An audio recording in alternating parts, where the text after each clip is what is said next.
Welcome to Writers' Voices with Monica and Caroline. I'm your host, Monica Hadley, and with me today, as usual, is my wonderful mom, Caroline Kilborn. Hello, everyone. Another beautiful day here in Iowa.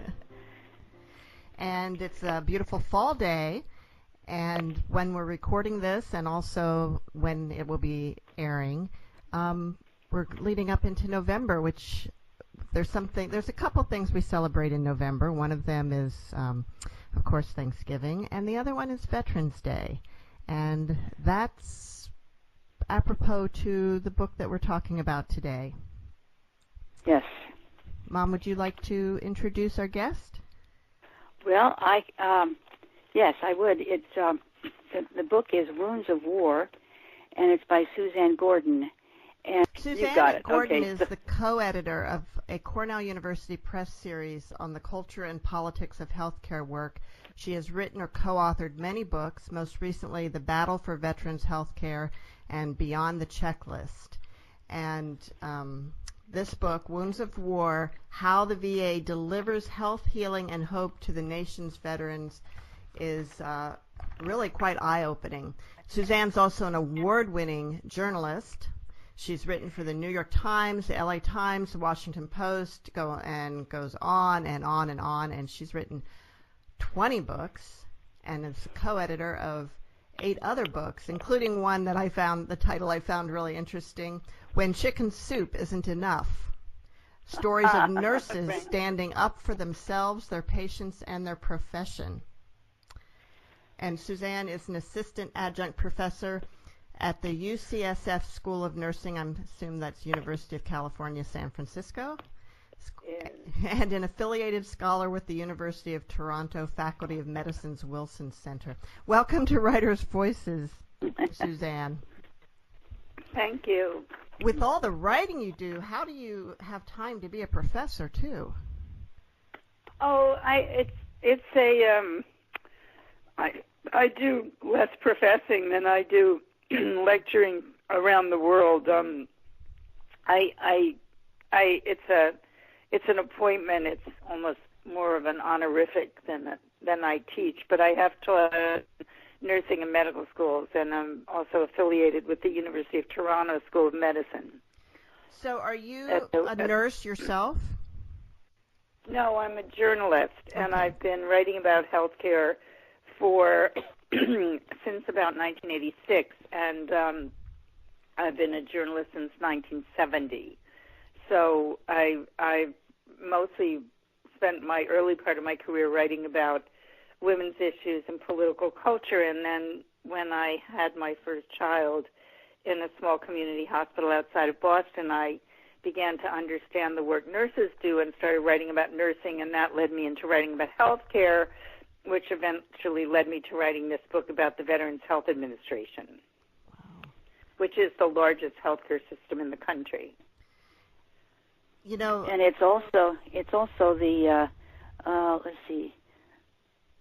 the second largest branch of the federal government.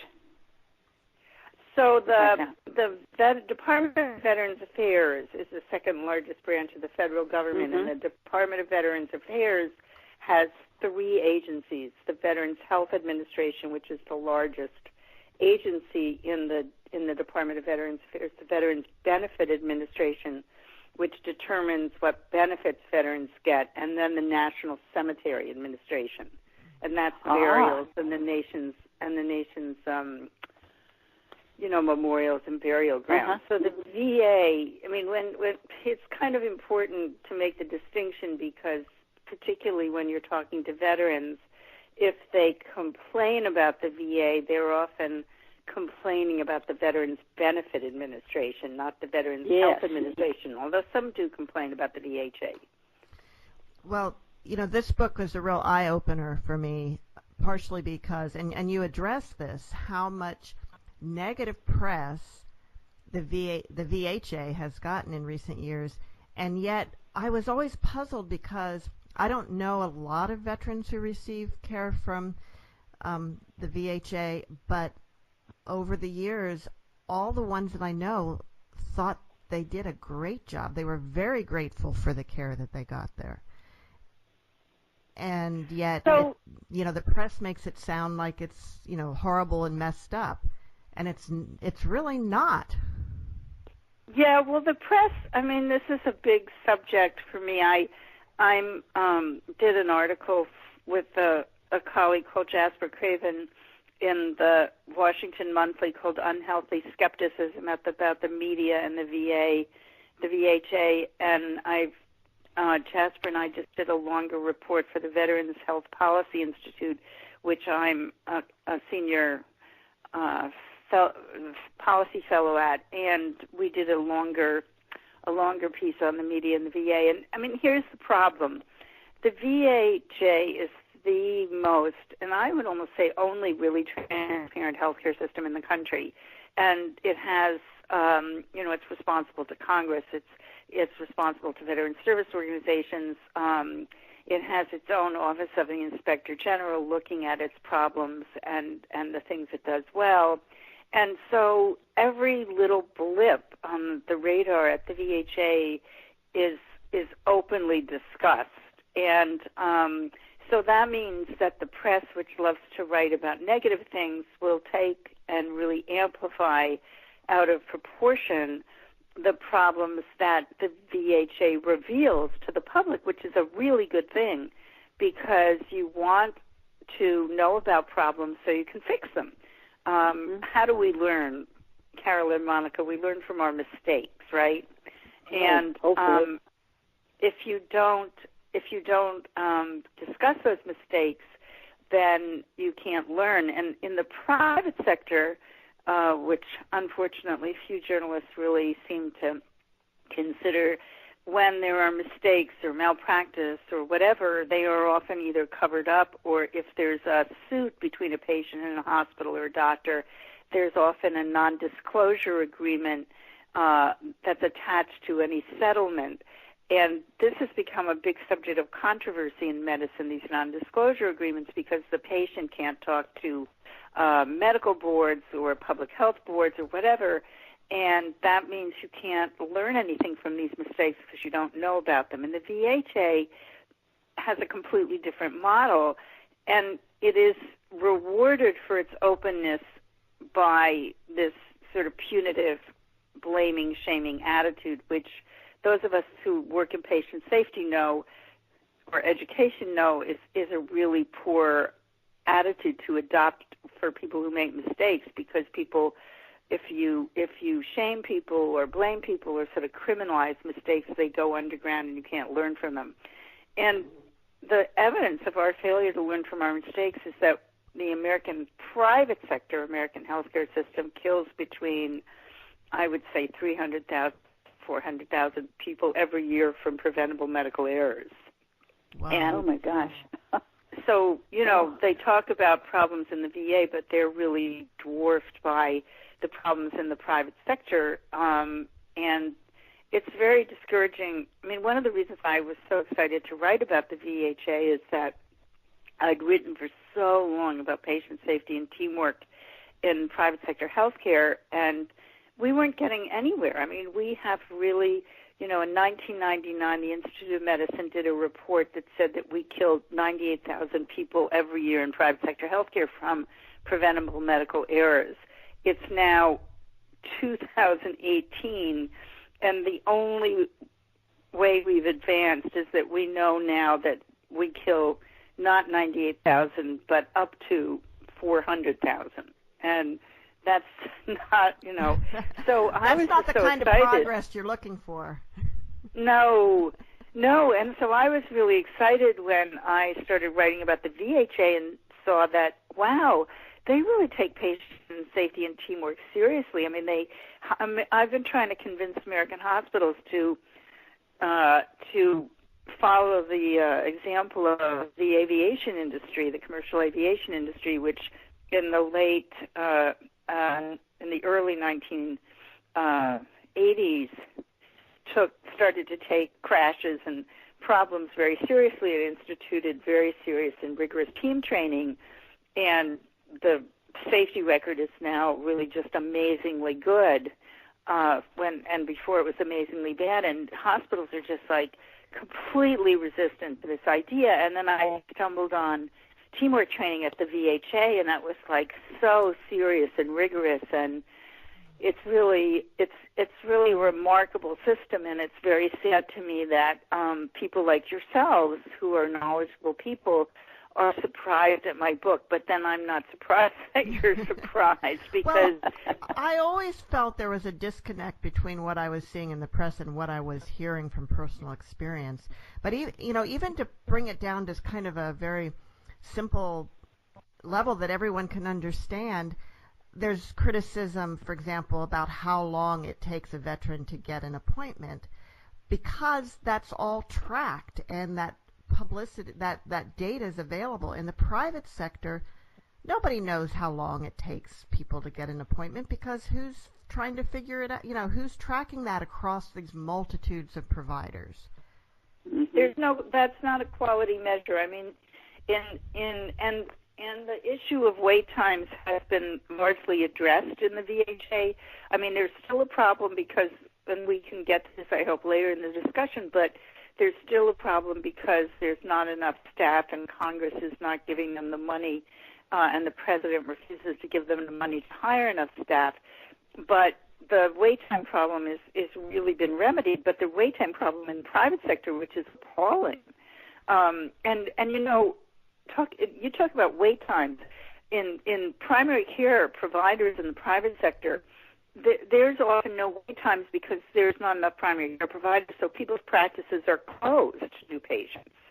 And then there's this new movement towards concierge care, where they say if you want the kind of care that a veteran gets at the VA, with the kind of individualized attention that they get for nothing in the VA, you have to pay $7,000 a year for your concierge doctor, who then has to shed patients to get his patient panel down from 2,100 to 300 to 500. And so you then have, not only your practice is closed, but I experienced this myself. Your primary care doctor just goes out of business and doesn't even tell you. So these kinds of things. The headlines are trumpeting the bad things about the VHA, not the amazing good things. And then they're not asking the question, compared to what? Because the assumption in America is government can do no right and the private sector can do no wrong, and that is just not true in healthcare. It's not true in any industry, and I'm an entrepreneur, a business person, and I know the mistakes that get made in private industry. There's no perfection. It's people running companies and people working in government agencies. It's all people. It all comes down to human beings. Absolutely. And I think that one of the things I try to do in my book, and hopefully I've succeeded, is to focus on the amazing care and the innovations in care that the VHA has pioneered, that I think we should all get the benefit from. And we do get the benefit from VHA research. I mean, most people don't know that the VHA is the biggest research powerhouse in the country. And, thank you, VA, for my shingles vaccine. And I don't smoke, but if I did, I'd use the nicotine patch, which they pioneered. And, just countless research innovations that they pioneered. The VHA teaches 70% of American physicians, a ton of psychologists, nurses, social workers, physical therapists, occupational therapists, you name it, they go through the VA. And the innovations in clinical care that the VA sadly doesn't get credit for in the media are really stunning and really the focus of my book. I mean, how they treat, how they deliver primary care, how they integrate mental health care and primary care, how they treat PTSD and post-traumatic stress disorder and prevent suicide. And wow, I mean, I was stunned by the geriatric care and the end-of-life care that they deliver. And then you have these programs that nobody knows about, like to reduce veteran homelessness. So the VHA is way more than a medical treatment system. It's a real whole health system. You actually say in the introduction that the VHA has 4 major missions that you kind of talked about, and delivering patient care is the primary one, but the others, the research and the teaching and the and emergency preparedness are others. On the teaching one, you have a statistics in here that the VHA trains 70% of the nation's medical residents. How is that possible? Because it's the largest healthcare system in the country, and it has academic affiliations with many huge teaching institutions, academic medical centers. So, for example, in San Francisco, the San Francisco VA healthcare system is connected to UCSF, University of California, San Francisco. In Palo Alto, it's connected to Stanford. In Boston, it's connected to Boston University, et cetera, et cetera. And so, if the VA were privatized, the medical education and training system in the U.S. would collapse because they take so many residents, but not just medical students. I mean, psychologists do internships and will do a year of their training in the VA at the VHA. The same is true of nurses and so forth. So, and what's very interesting is that while the VA will acknowledge the medical school partner, and you hear people say, oh, the VA is so good because it's connected to UCSF or Boston University, you almost never hear Boston University or UCSF say we're so great because we're connected to the VA. So the VA is really like, a woman attached to a guy in, 1940 or something. And, he takes credit for her work, and it's not a real partnership. And that's something that I find extremely irksome, and I wish that these academic medical centers would get their act together and acknowledge the partnership, because it's not a partnership if one partner says the other partner's great and the other partner pretends the other partner's invisible. Yeah, really. Well, why do they do that? Why do the academics do that? Because they're not into partnership and collaboration. And why don't they teach teamwork to doctors and nurses? They don't. I mean, not really. And also, but I think that the other kind of teaching that we really need to focus on when we look at the VA, this is extremely unusual, is the way they teach people who already work there. So for example, they teach, I have a section in my book about, I attended a training for 3 days. They have a national program to teach physicians and psychologists and social workers, anybody who really wants to sign on, who's working with patients, something called motivational interviewing. And this is like a critical skill that is not taught in medical schools and nursing schools and so forth. And it's essentially a way of motivating patients to stop smoking or drinking or eating or whatever it is, whatever behavior needs to be changed, as opposed to like reading them the Riot Act and telling them all the bad things that are going to happen to them if they don't stop smoking or eating or drinking. And it's really, really a useful skill. It's very complex.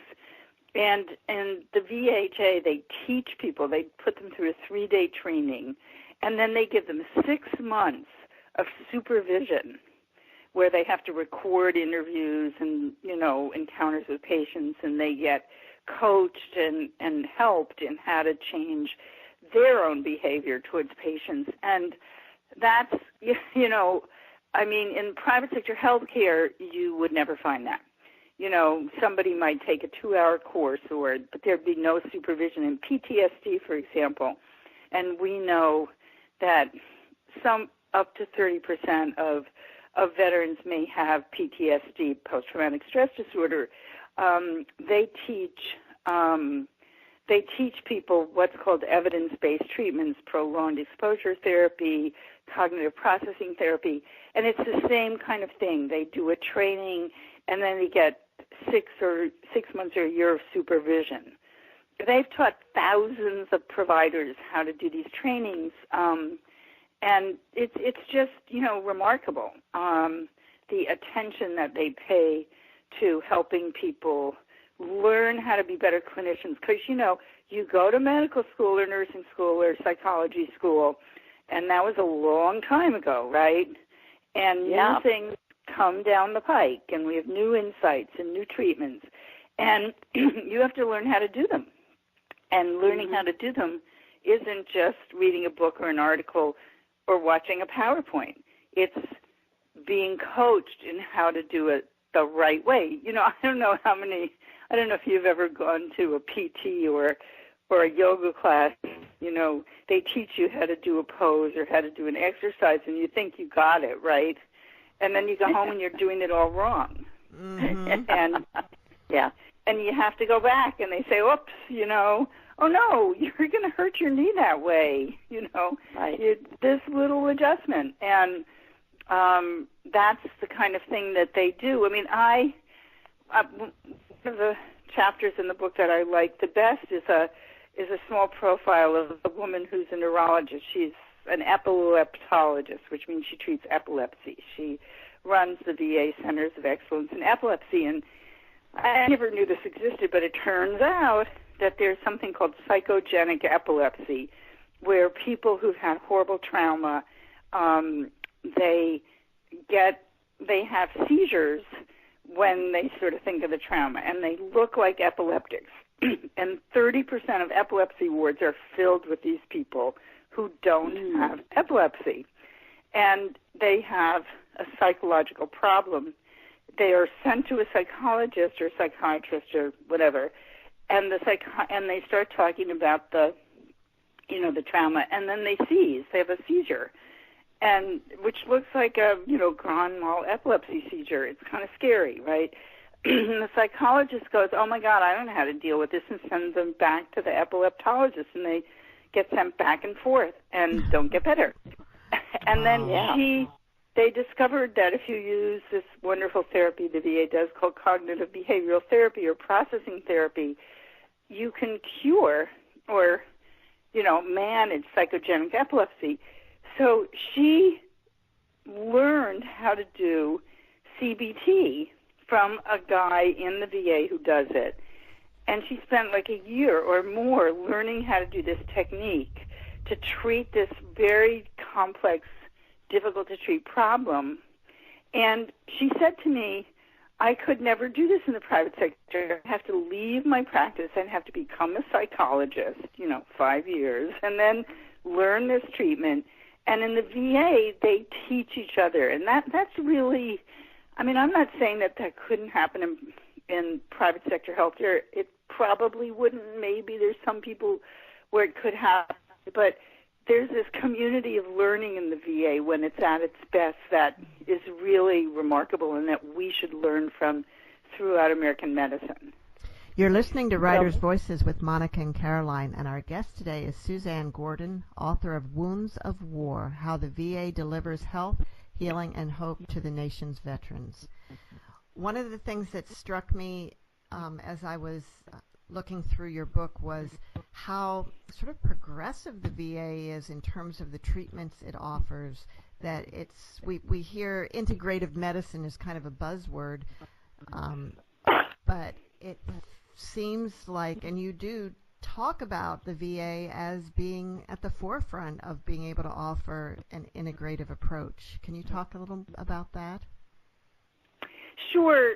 I'm so glad you asked me that question, because there are so many levels on which the VA offers integrated care. There's the level, there's the national level where, a veteran from Boston can move to San Francisco and go to a VA facility and get care, and their electronic medical record follows them, as opposed to me moving from Boston to San Francisco. It took me 5 months to get my doctor to send my record, That's one level. But the most important level is that care is integrated at the unit level. So in primary care, and this is one of the most stunning advances in the VHA. So a psychiatrist named Andrew Pomerantz in Vermont, White River Junction, Vermont, developed a model of integrated mental health and primary care. It took years for him to do this. And so basically, rather than you go to your doctor and you complain you're depressed or you're anxious or whatever, and your doctor writes you a referral to a mental health provider, and you have to call and make an appointment, and maybe you go, and more likely you don't. In this White River Junction model, which has gone national and is in everywhere in the VHA, you complain to your primary care doctor or nurse practitioner that you're feeling depressed, and they say, would you like to talk to a psychologist who's right down the hall, and let me take you down there and introduce you to this person right now, and they will talk to you, and then you will continue either seeing them or they may refer you to mental or behavioral health. So it's way more likely that you're going to follow through if your physician or nurse practitioner introduces you to the mental health provider. It sort of destigmatizes it. You discover that they're not going to spend 20 years with you on a couch talking about, your father and mother and your sister and brother. And they found that there was way more success in getting people into substance abuse or mental health therapy, and that it was more satisfying for clinicians. The same is true of pharmacy. They have pharmacists on the unit. They have dietitians. So you're having trouble losing weight, they'll walk you down to the dietitian, and you can talk to that person about your problems and losing weight or taking your insulin or whatever. Then there's another level of integration or integrative care, which is for pain, where they have integrative pain teams, because veterans suffer from way more pain, chronic pain, than most of us because of, carrying all these packs around, for 100-pound packs on your back for years on end, or, having these terrible concussive injuries or amputations, or you name it, they've got it. And so they have integrated pain teams, and they're trying to really hard to wean people off opiates, which they never get any credit for. And, they'll have a pain psychologist, an expert pain doctor. They'll go to pain classes. They'll go to yoga. They'll go to meditation. They'll get non-opioid pharmacological treatment. It's really impressive. And let me give you an example that I think is really stunning. I have a very good friend who has suffered from chronic back pain, and he is in the private sector. He has very good insurance, goes to some fancy schmancy orthopedic surgeon in a big hospital in San Francisco, and the guy looks at his x-rays and says, oh, you're not a candidate for surgery. I see why you have pain. Well, just live with it. You're going to just have to live with it. And, maybe PT will be okay, and maybe acupuncture will help. He doesn't, give him a referral. He doesn't give him any names. And he basically takes the money and runs. And I heard that story, and I thought, if this guy were a veteran, he'd be sent to a pain class, and we know pain classes reduce perceptions of pain significantly. He'd be sent to PT. He'd be sent to acupuncture. He'd be sent to yoga or meditation, and all of it would be coordinated. They'd talk to each other about him. And, now he might not go, but chances are he would. And chances are he'd do a lot better, but in this case, it's kind of, okay, what do I do now? Yeah. It just leaves them hanging in the air. This thing about PTSD? Yeah. Mm-hmm. Anyway, that doesn't just go away in one treatment, even in a few months. I know someone who has that, and they can't seem to get that healed, because that's something that's so, I don't know how to it's explain a tough it. one. Yeah, it's a tough issue. Yeah. Well, yeah, I mean, PTSD is a serious chronic condition. It can be significantly helped, but you have to go through evidence-based treatment, and they've discovered at the VA, for example, that some people who don't respond to treatment, they don't respond because they have additional problems because they've killed someone. And because not everybody who is in combat kills people. And so they've discovered that a lot of people who have killed people have extra problems, and they have a whole new way of treating these people who've killed people in combat, and that has significantly helped. But, you know, if you're treating a population of people, right, who have a specific set of problems, you're going to develop expertise that you can't develop if you're in the private sector and you only have a couple of cases here and there of this kind of problem, right? Right. Because you're not, yeah. So are they making progress in helping people with PTSD? Oh, yeah.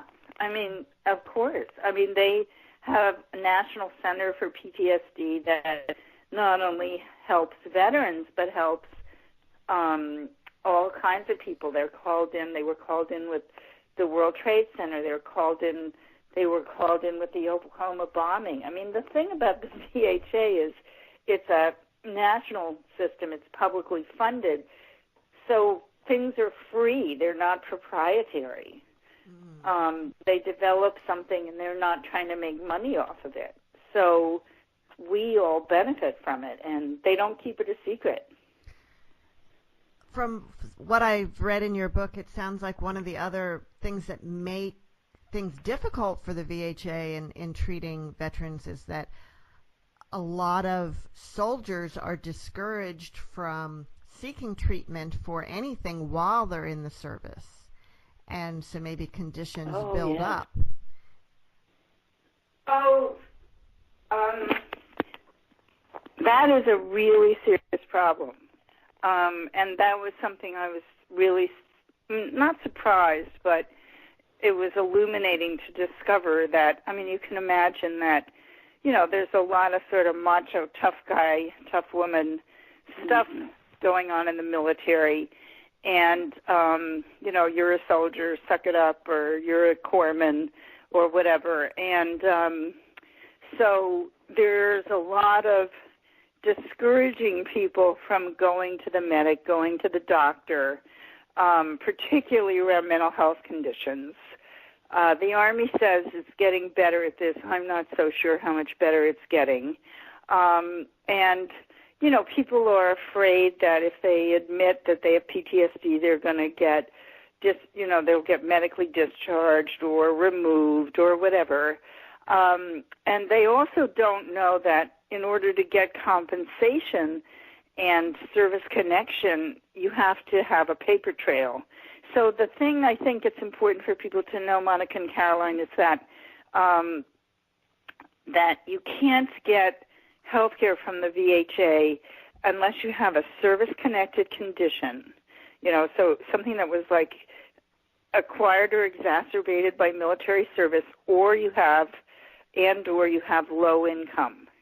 So if you can't prove, if you don't have a paper trail, that, you know, the knee problems you have are a result of jumping out of airplanes with parachutes and, you know, landing on the ground kind of hard, you will have trouble getting compensated or service-connected for that illness. And personally, I feel like we have enough money in this country to care for every single veteran who served in the military. And it's not like they got paid that much while they were serving. Yeah, it's not like they got, you know, they're not like hedge fund hedge fund guys. They didn't get like $100 million bonuses every year. And we have plenty of money to take care of these people. And, you know, also if we had a national health care system, and the VA was part of that, we would also be taking care of every veteran, and we should also be taking care of veterans' families because, you know, if somebody has serious PTSD, this is becoming a big family problem, you know? Oh, yeah. So, but there's a lot of, you know, I'm not going to tell, I can tough it out. I mean, I interviewed veterans who'd been suffering, it's just tragic, who have been suffering from PTSD since the Korean War or since the Vietnam War and never went and gotten help. And it is just tragic, and that's because of this attitude of, you know, I'm not going to say, oh, I'm just like this. This is just normal. Just suck it up. Just get on with your life. And it stops people from getting help. It also stop, you know, that when people are discharged from the service, particularly if they've been in combat roles, they like want to get home right away, and they're asked if they have a problem. And people have told me that they just lie because they don't want to be put on a medical hold for 3 months. They want out. Yeah, sure. Yeah, I can understand but then that prevents them from possibly getting care later. Absolutely. And they may not be aware of that. But if we had a no-fault, you know, a kind of no-fault system, no questions asked. Yeah. I mean, we sort of have that with Agent Orange now, that there's a whole bunch of conditions related to the Agent Orange, the dioxin that was used in Vietnam, and you're presumed to have, if you were a boots on the ground in Vietnam and you get diabetes, or a number of other conditions, it's presumed to be connected to Agent Orange. Military sexual trauma is another thing that you don't have to prove, but you know, I mean, if you have bad knees and you were parachuting down from the skies, you know, I know veterans who were refused compensation, and I've seen their exam reports, and it'll say, you know, it has to have been that, but there's no record because he didn't go to the doctor. Oh, and he's refused compensation, and that's unacceptable. You know, and that's Congress that does that by forcing veterans to prove it. Now, if somebody does have a service-connected injury, are they then eligible for treatment for other conditions as well? Yeah, for sure, yeah. But there's ridiculous, you know, eligibility requirements that Congress has imposed that, you know, you have 10% service connection for this and 70% for that, and it's just, in my view, ridiculous. You know, everybody should be treated. And think how much time and energy is wasted on actually calculating that, and how much money we would save by not having to deal with making those decisions. Yeah, and you know, if you have 20 million veterans now, the people who aren't eligible get health insurance somewhere else, or you know, they're healthier and wealthier, and so they're less sick. And because the eligibility requirements mean that the VA takes care of the sickest, oldest, and poorest people, so that means that they're sicker. They have more acute problems, more acute and chronic problems. So if you would, I don't know if anybody's ever costed this out, but if you took all the veterans in, it's not like it would be double or triple the amount that we're spending now on 9 million, because those people are healthier and wealthier. Very good point. Very good point. You're listening to Writers' Voices with Monica and Caroline, and our guest today is Suzanne Gordon, author of Wounds of War, How the VA Delivers Health, Healing, and Hope to the Nation's Veterans. There's so much more I want to talk about, but I want to give you a chance to read a little from the book so that our listeners can get a feel for the book itself. Oh, sure. So I didn't exactly time it, but I have two little sections I'd like to read. One is from a chapter called Those Who Have Borne the Battle, the VHA's Patient Population, and it's a little profile of it's Fred, of a veteran I named Fred Fuller, but that's not his real name. Fred Fuller's house seems as remote as you can get if you live in the middle of the city. The last on the road, it hugs the edge of the mountain. This way, he tells me, he can patrol the perimeter and prevent any stealth attacks. Fuller, a burly 40-year-old with curly black hair and several days' worth of black stubble flecked with gray, apologizes for the fact that we can't park in a driveway cluttered with tools, sawhorses, and other construction equipment. I'm building myself a shop, he says. It's driving my wife crazy. When we go inside and sit down at the kitchen table, he gives me his military history. The son of a Vietnam veteran, Fred joined the Army when he was 18 because, he says, I just wanted to fight. He ended up defusing mines in the DMZ in Korea. Korea, he acknowledges now, was not a great place to be when you were a 19-year-old kid prone to drinking, partying, and run after girls. From South Korea, Russia, New Zealand, you name it, Korea had all of them, he says. Fuller, when he left the Army, he had knee, foot, and shoulder trouble from carrying around a 100-pound pack day in and day out. Fuller tells me that, like other soldiers, he was discouraged from going to the medic or doctor for any, quote, owie, as he dubs injuries. Complain about something, even something serious, and they had a name for you, in addition to wuss, pussy, or it was sick call ranger, or just plain malingerer. When he came back home, he signed up for the GI Bill and went to community college. While in school, he met a National Guard recruiter who, as he puts it, waved a magic wand. He told Fuller that if he signed up for the Hawaii National Guard, he wouldn't have to spend his GI Bill money on education, but could use it for getting a mortgage and taking care of his family. This was too good a deal to pass up. So, he continues, for the 8 years I owed them, I went to doing part-time 1 weekend a month, 2 weeks a year, what I was paid to do in the Army. He finished college, and then he got a phone call informing him about orders for Iraq. He couldn't believe it and hung up. They called back, dude, you need to come down to the unit. We're going to Iraq.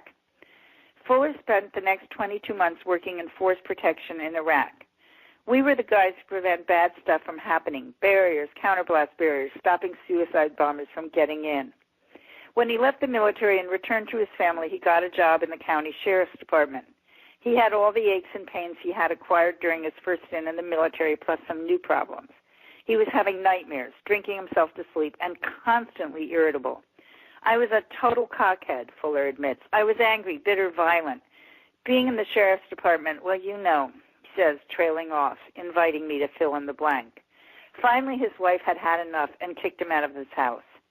Fuller had lost enough over the years. He did not want to lose his family. So he checked himself into Dr. Kenneth Hirsch's post-traumatic stress recovery rehabilitation program at the Honolulu VA. When Fuller entered the 6-week residential program, Hirsch asked him what his goals were. That was simple, Fuller says. I told him I just wanted to save my family. Hirsch said, okay, we can help you do that, but you in turn have to do 2 things. One, Fuller says, was come to Jesus. By that he did not mean getting religion, but rather admitting there was something wrong. For Fuller, that would not be easy.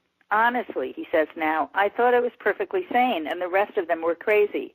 Iraq just totally cemented in me my ideals of what the world should be versus what it is.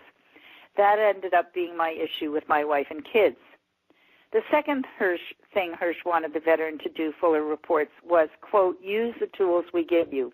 If you use the tools properly, we can't guarantee that your wife won't leave you, but we can guarantee it will be a little bit better. He agreed, and the results were dramatic. The VHA helped me save my wife and kids, he says. They gave me the one thing I needed more than anything else, that 4 seconds to think before I act. This guy just cut me off in traffic because he's a dumbass. This person is just some idiot in a lowrider who's just blasting his music 75 decibels too loud. Instead of taking them on, Fuller says, he fought the impulse successfully. But 12 months later, Fuller explains, my wife had gotten tired of my ass and drove me back to the VHA and said, throw him back into PRP, the post-traumatic stress rehab program. Dr. Hirsch said, yeah, we got a bed for him. When he left the program the second time, Fuller realized that he could not move forward if he remained in law enforcement. I don't like gray areas, he confesses. I'm in for a penny, I'm in for a pound. What that means is I can play cop or I can play family man. If I'm going to be a cop, I'm going to be the best damn cop this place has ever seen. That involved, he says, fighting and being angry and irritable, all the behaviors he was trying to overcome. The VA provided him with $25,000 worth of vocational rehabilitation services, and he has gone into construction work. He continues to get treatment for his ongoing emotional problems and for his knees, feet, neck, and shoulders. He volunteers in his children's school every day, he tells me. That way, I have a reason to go in there and make sure they're safe. After his stint in the military, safety is not something Fred Fuller will ever take for granted again. Wow. Oh, gosh, yeah. You talked to so many veterans that had stories similar to that, didn't you? Oh, yeah. I mean, it's just astonishing. And there's so many stories that didn't make it into the book because I just have all these interviews, poignant interviews. And not every veteran has mental health problems, of course, but there's an idea that you shouldn't talk about veterans with mental health problems because that's going to give people the idea that, all veterans are crazy. But the reality is that most Americans have mental health problems. I mean, do you know anybody who comes from a functional family? I mean, maybe you and your daughter do, but yeah, and I hope me and my daughters do. I know me and my mother didn't, but hopefully I've learned. But, we all have problems. I mean, the reality is that if you have veterans who have mental health problems, they get really good treatment, and there's nothing wrong with saying that people have these problems. I mean, war is hell, and you don't even have to go to war to have mental health problems because military training is kind of brutal. There's people who've never left the continental U.S. who've had problems. But, we have to admit that there is a subset of veterans who have really serious behavioral health issues and mental health problems. And the VHA, I mean, so many programs in the VHA deal with that. Well, honestly, you'd almost have to wonder about somebody who was in combat who didn't have mental health issues. Well, yeah, you said it. I worry about the people. I'm not so worried about the 30% of PTSD. I'm worried about the 70% who think it's okay. But the thing is, I mean, one of the things I think that people have to understand too is that veterans can be very cranky and irritable, and they feel often they've been let down by society. There's a very small subset that are dangerous, and the VHA has a program for what they call disruptive behavior that I describe in the book. And we had an instance of a terrible thing that happened out here. It wasn't it was connected to the VA, but there was a wonderful program called the Pathway Home. That's a private, non-for-profit that it was the subject of the movie and book, Thank You for Your Service. And they had rented space in the California Veterans Home in Yountville in Napa Valley. And they had a very seriously mentally ill veteran who should have never been taken into the Army and trained to use weapons. And they had to discharge him from the program, and he ended up coming in and taking a bunch of people hostage and killing the 3 women who directed the program, one of whom was a VA employee who was 32 and 26 months pregnant, and then he killed himself. And the Pathway Home program had to close. If something like that happens in the VA, which it does, they can't close the largest national system in the country. And Pathway Home now is working to continue its amazing legacy of care by supporting a program in the Martinez, California VA for difficult-to-treat Iraq and Afghanistan veterans, and they've really created a model of a public-private partnership that is very different from the kind of model the Trump administration is pursuing, which is essentially outsourcing care to private sector providers who really aren't equipped to take care of veterans, some of whom are recommending very dubious mental health treatments that are untested and unproven, but will enrich their coffers even if they harm veterans. And Pathway Home is a really important example of what we can achieve if groups really try to help support the VA rather than dismantle it, which is what we're seeing in Congress. We're seeing efforts to dismantle the VA, not to strengthen and improve it and make it the best it can be. The whole idea of just outsourcing it to private just doesn't make any sense for all the reasons that you outline in the book. One of the things that I wonder about is, the number of doctors and clinicians who work for the VA. They're all paid a salary. Right. They probably aren't making as much as they might make if they were in private practice. What motivates them to choose this career path? Thank you for asking that. So the VA has something like 300,000 employees. A third of them are veterans. Most of veteran employees are not doctors and nurses, although psychologists and so forth, although some are. They're motivated to serve veterans.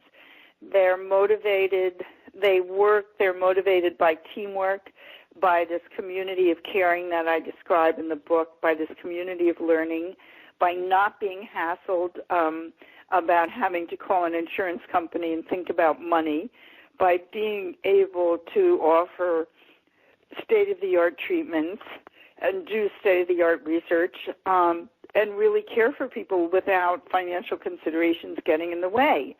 And they really, they are so mission-driven, obviously there's people who get up on the wrong side of the bed on the day. There's people who maybe should find a career somewhere else. But the majority of people I encountered were really devoted to taking care of veterans, and they know what they're doing. And in the private sector, we have study after study saying that people don't know about military culture.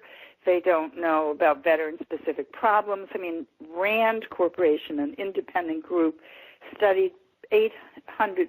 They studied providers in New York State, and that's a state with the fifth largest veteran population. They found that only 2% of providers met their criteria for readiness to serve veterans, and they just, most private practices, they don't ask people even if they served in the military.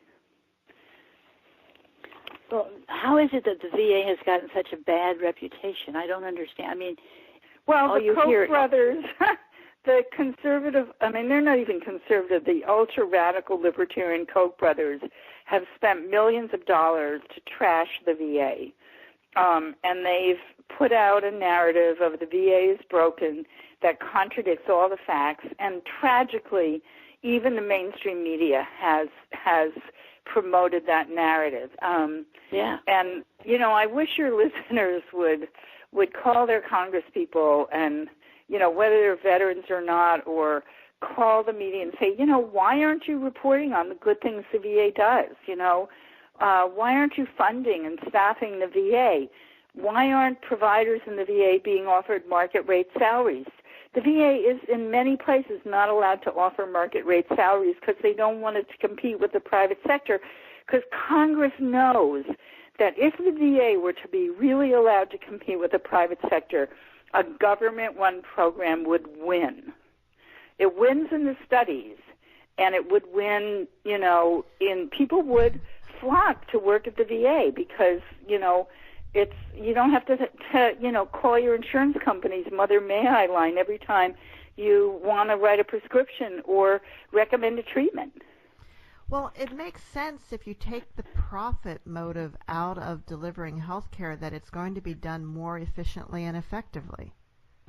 Yeah, we spend $1 out of $7 in America on unnecessary futile treatment. There's no incentive in the VA, which isn't a fee-for-service system, to do that. We spend, a staggering proportion of every healthcare dollar on administration and marketing. You know, these hospitals, they complain about bonuses in the VA. I mean, they often, you know, people will get a performance bonus of maybe $5,000, $2,000 as a kind of retention effort because they aren't offered market rate salaries. They complain about these bonuses, these pathetic, itsy-bitsy bonuses, whereas in the private sector, I mean, at the Cleveland Clinic, Toby Cosgrove, who was the CEO at this time, he earned almost $500,000 salary increases every year between 2010 and 2013 when his hospital system was being threatened with suspension from the Medicare program for serious patient safety violations. So one standard applies to private sector care and another to the VA. Wow. Oh my gosh. So are you like the lone warrior out there fighting for the VA? No, not at all. I mean, there's some wonderful. I mean, Philip Longman at the Washington Monthly, who is a dear colleague and friend, wrote a wonderful book called Best Care Anywhere. I work with a group called the Veterans Healthcare Policy Institute. There's a young journalist called Jasper Craven.